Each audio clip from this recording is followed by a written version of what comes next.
All right, I'm back and moving on to the fourth question of the project. Actually, this is just going to be some random facts, things that I didn't really know which category they would fit into, but I knew that necessarily they were important to the project. So, it's going to be just kind of choppy notes here. These are things I thought were interesting, might not be of relevance to you, but Shaula appears on the flag of Brazil. It symbolizes the Rio Grande do Norte. Shaula is also a subgiant B star, which I learned a lot about this semester what that meant.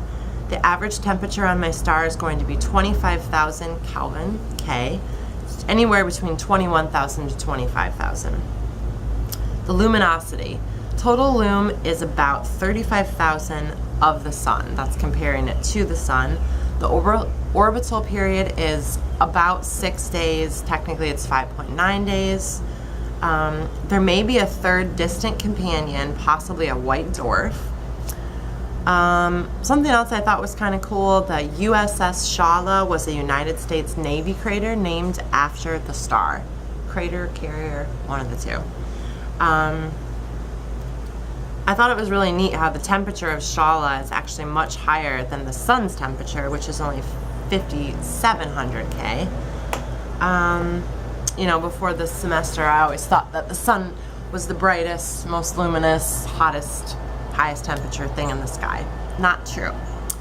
Mass. Around 11 solar masses, making it possible to eventually explode or turn into a heavy white dwarf. Not necessarily sure what this meant. B-V color was negative 0.22.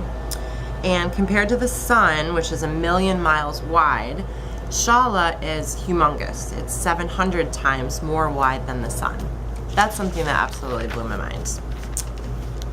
Before moving on to the classification and the HR diagram and more comparisons of the sun, I'm going to make sure that this video isn't too long and stop here.